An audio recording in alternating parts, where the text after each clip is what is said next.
Welcome to the Heal Your Hunger Show, where we get to the heart of why you overeat and how to stop. If you struggle with food and weight like I did, welcome home. Welcome everybody to the Heal Your Hunger Show. So happy to have you here. It is a great day to be alive. I'm super stoked for this topic. This has been on my mind for a while now. This has been my spiritual lesson for several months now. And I haven't really talked about it, so I'm excited to talk about it here today. If you're joining me today on the Heal Your Hunger Show, guess what? This is where you come when you're tired of dieting, when you're tired of beating your head against the wall and trying things that have to do with the symptom of food and weight. That's not what we deal with here, and that's not where you're going to get the results you're looking for in terms of weight loss and freedom from the bondage to food. And if you don't know my story, I know all about bondage to food. I was 50 pounds overweight, miserable with my weight, and so despairing because I tried so many things that didn't work. I mean, I lose weight for time sometimes, and I put it right back on, and it was so frustrating. I had like 5 different sizes of pants in my closet because I never knew what size I was going to be at any given time. And of course, we don't want to get rid of our skinny pants. And that one time we did hit our goal weight because we have that memory, and it was so delicious, and we want to get back there again, even though, you know, we're up 30, 40, 20 pounds and haven't been at that, you know, that skinny weight for a long time. You know, we don't lose hope, and that's good. You know, we shouldn't lose hope because there is hope, but not the way you've been going. Okay. Not through the dieting, not through the trying to control food. So here's where we talk about the real stuff. And today it's about relationships, because guess what? We would live in a perfect world if there weren't other people in it. So that's why I want to delve into this topic. But first, I want to invite you to the Secret Sauce group. I'm actually recording this live from the Secret Sauce to End Emotional Eating. It's a Facebook group. Used to be the Heal Your Hunger Tribe. It's now the Secret Sauce to End Emotional Eating. And that's where I record this. So, hey, everybody who is watching live, I appreciate that. And if you want to be a part of the group and part of the cool things that we do in there, and the special guests that I have, the special announcements and little lessons from my week that I pop in there and share, please join us there on Facebook. Just type in the Secret Sauce to End Emotional Eating. So that'd be super cool to have you join us. Now, on to the topic of how to have a the secret to having stress-free relationships. And this has really been a big thing for me lately that I've really needed to deal with. And what it is it has everything to do with my expectations in my relationships. And I learned recently that the number one secret to having like freedom in my relationships, meaning freedom from stress, freedom from tension, freedom from that friction that we get into when we're relating with other people, whether it be our spouse or friends or colleagues or whatever it is. Guess what? You can actually have a stress-free experience no matter who the personality is, okay? I'm not saying it's easy, but I'm going to tell you the secret to that.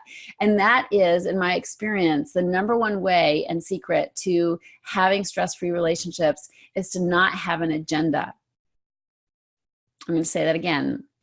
The freedom and the secret to having stress-free relationships comes from not having an agenda. Because when we have an agenda, when we insert ourselves in the flow of the relationship, it's about us.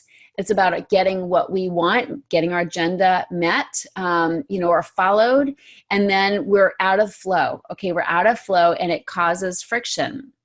Now, what I've learned recently, and this is because I have some new relationships that this has come up in. What I've learned is that even when I think I don't have an agenda, I still have an agenda. And so it's really crazy how deep this goes, how deep I have an agenda even when I don't think I do. And it's very subtle. And so I'm going to ask you to watch for this in your own relationships this week. This week we have a holiday coming up. Check yourself. What does having an agenda look like? It looks like having ideas, okay? Just ideas, vision. And visions aren't bad, but it's how attached are we to it? How attached are we to having it be the way we want it to be, the way we envision it being. Having a vision or an idea or an aspiration is not a bad thing unless we're attached to it and then we start driving it home, okay? And wanting people to follow it and being upset and disappointed when they don't. And that's where the rub is. The rub is when we want it our way and we can't let go of our way. Okay, our way, our agenda, our self-will, ramming and jamming, all these things it's kind of the same way of saying an agenda. Expectations is another word for it. When we have expectations, we're setting us up for disappointment, for, friction, for really having tension on our relationships. And I have tested this, okay? I have proven that when I am completely released, when I'm completely accepting of the other person, this is why this is such a spiritual exercise, okay? And a stretch for us. When we're completely free from an agenda, we're free. Okay, that's where freedom lies. Freedom lies in letting the flow happen, however it's meant to happen. And this is hard for emotional eaters because we do get so set in our ways, and this comes from fear. When I have an agenda and when I'm attached to my agenda, it's because I'm afraid, okay? I'm afraid that if it doesn't go my way, I will not feel good. I'll be more afraid or I'll be disappointed or whatever. And so that's where we hold on so tightly to the way we want it to be, is when we feel like, we won't be okay if it's not our way. Okay. And so this is kind of a childish notion that getting our way will make us happy. Like that's where happiness lies. When in fact, in my experience, happiness lies in having no way. Having no way and going with the flow. And I have people in my life who have really shown this. This has been illuminated through these relationships where when I'm completely released and I'm like, whatever, like however it plays out, whatever we end up doing, whenever we end up doing it, however it looks, whatever surprises come our way, and we flow with that. If I am completely released, when I have no agenda, guess what? I am happy. I like myself. I like myself when I don't have an agenda. Versus when I'm like, no, but we were going to go here. Like we were going to go here and do this, and what's going on in my head is I will feel, we're going to do A and B and I'm going to feel C, right? I'm attached to the outcome of those actions. That's when things go wonky for me. That's when I don't like who I am. And you know how it feels. You know how it feels when you want your way and you get kind of tight and constricted and constrained and like pushing and manipulating and sort of trying to get somebody to do what you want. It's a terrible feeling. And guess what? That's what drives emotional eating. When we're tight and constricted and constrained and we're pushing, when we're pushing and trying to make things go our way, that's when we're jammed up. And that's what causes unhappiness and tension that we overeat over. So eating doesn't just happen. Cravings don't just happen. They happen when we're out of alignment. And we're out of alignment when we're pushing our agenda. Okay, so I know this has to be ringing true. Please let me know. Jump into the Secret Sauce group and post under this show, this recording. And if you're there right now, please post. Let me know. Does this ring true? Do you get this? Do you get what I'm saying? Do you know that feeling of being tight and constrained versus that feeling of letting go and being chill and being like, whatever? It's a huge difference, a stark difference. And that's the difference between overeating and not overeating in my experience. When I'm acting in a way where I like myself, where I like my attitude and I feel relaxed, I don't have cravings, I don't need the food. When I get really tight and when I get angry and frustrated and resentful because people aren't following my plan, that's when the cravings crop up. That's when I feel like I need to nosh on something. So just check this out in your experience. And a holiday is a great time to do that. You know, a holiday weekend where plans are being made and there are people involved. You can't just hibernate in your house with a book. I mean, that might be what you choose to do, and that'll probably be stress-free, but chances are there's other people involved, and that's where the stress comes. But I promise you, you'll have less stress when you let go of your agenda. I'm not saying it's always stress-free, because there are other personalities involved and they bring something to the table, but you will get along a lot better with them when you are agenda-free. You know, my husband used to say to me when I get pissed off or be kind of grumpy and bitchy because it didn't go my way, he would say to me, he'd go, "You didn't give me a copy of the script." He's like, "Give me a copy of the script and maybe I can follow it." You know, and that was always kind of embarrassing when he said that, because it's like, oh, I have an agenda. I have an agenda, and like other people don't know about it. Like, I'm expecting them to follow my way. He's like, "At least give me a copy of the script and I'll do what I can," you know, which is kind of a cute thing to say, especially when it's all tense and you know, and tight and things aren't going well. He'd bring levity to the conversation by saying that, but that really drives the point, right? Like, we do have a script, and, you know, and it is the least we can do to let people know, at least, okay, like at least let our needs known. Like, that's not a bad thing. Let others know, gee, this is what I need. Like, I need to eat by 5. You know, I don't want to eat at 7 p.m. That makes me too hungry, and then that's too easy to binge. You know, or I don't really want to go to the parade. Like, parades kind of stress me out, you know, or I don't find them very enjoyable. Like, let your needs be known, fine. But then, you know, let go of the results, let go, know that other people are involved and other people have needs too. And just know that it's not always going to go your way. And that if you're feeling jammed up, it's probably because you have an agenda. This happens on birthdays too. Have you ever felt like, you know, you wanted your birthday to be a certain way and they're super attached to the results and having your birthday look and feel a certain way? Such a setup. Christmas, holidays, other holidays, same thing. Like, it's such a setup when we have an agenda. It's just a setup for failure. It's a setup for being resentful.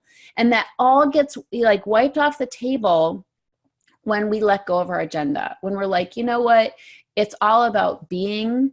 It's all about being with others. It's all about loving others and going with the flow. When you make that your agenda, like, I'm going to go with the flow, make that your agenda. Have that be your vision, to just go with whatever is and accept people exactly how they are. Love them unconditionally. You know, we throw those words around, to love unconditionally. Not an easy thing to do. And I have examples of unconditional love in my life, not from me, from other people who are really good at it. And I learned from that, you know, to really accept people the way they are, and just, you know, people are quirky, you know, people are quirky, they're weird, they're idiosyncratic, and so am I. And when I can accept people the way they are and just really love them 100% for the way they are, unconditionally, boy, do I feel better. Yeah, they're going to feel better. They're going to feel that love, and it's going to be a whole lot better than, you know, are controlling them. But guess what? We feel better, and we feel looser and more aligned and just like chill. You know, wouldn't it be nice to be chill? You know, not an easy, you know, thing for emotional eaters. We get so twisted up in, you know, wanting things to be a certain way. And again, I'm going to bring you back to the fact that it's fear driven.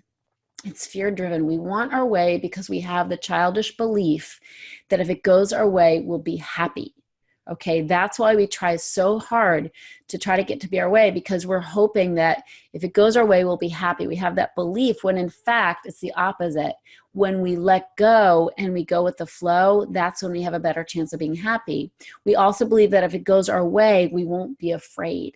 And I've lived so much of my life trying to arrange circumstances and arrange people so that I wasn't afraid, because it was awful to be afraid. And I've been afraid my whole life. Like, fear has driven me. I still am afraid of a whole lot of things. But my experience is, you know, driving people, manipulating circumstances, controlling, directing the show. Those things do not make me less afraid. those things make me more afraid, because then I'm in conflict with other people. They're pissed off, they're feeling it, the pressure, they're not too happy about it. Then I'm worried about what they think of me, or that they're onto me. That creates more fear in me. And it's like the whole thing blows up, when my goal was to feel less afraid. So guess what? We're going to be, we're going to be getting where we want to go, which is less afraid, more happy, more peaceful, less stress, when we can let go, really let go and let God. How many times have we heard that? And how many times do we need to hear it? I need to hear it over and over. So that's really what I'm talking about, is let go and let God. Like, just go with the flow, and God works through people. Okay. So if somebody brings up a new idea for something to do, or they put they come up with something that's different than what we're planning, who knows? That could be divine spirit working through your guys' plans to bring you something much more better and wonderful for the day, or for the holiday. I mean, let spirit work through you. Let spirit work through others by loosening your grip on what should be or what has to be. So that is my secret to stress-free relationships. And I've put it to the test, and I'm amazed. I'm amazed at how well it worked and how much better I get along with people when I'm just like, you know what? You are perfect the way you are. I love you the way you are. And I'm okay with whatever goes. Of course, we're not going to put up with unacceptable behavior and situations that are dangerous, or put us in harm's way, or put us in binging way, or whatever. Of course, we need to speak up for our needs and what we need. But we don't need to ram and jam and control and make things the way we think they should be, because God always has a better plan. So let's just loosen our grip. Let's go with the flow. Where in your life are you holding on tight? Where in your life are you pressing your agenda? Take a look at that, and then see what you can do to really course correct and let go and let God. So I hope this helps. I hope it lands. Please post in the secret sauce to end emotional eating. Let's have a conversation about this, and let's move forward with our lives so that we can be stress-free, and we can be binge-free and overeating free, because this is the key. This is the secret. And in this group, it's the secret sauce. So thanks for tuning in. I'll see you on the next show, and make sure to join us in the secret sauce group on Facebook. And please share this show with other people and let them know, so they can be stress-free as well. Sending you much love. Happy holidays. Take care. If you enjoyed this podcast and want to get free support, insider health info, exclusive invites to events, and more, visit healyourhunger.com.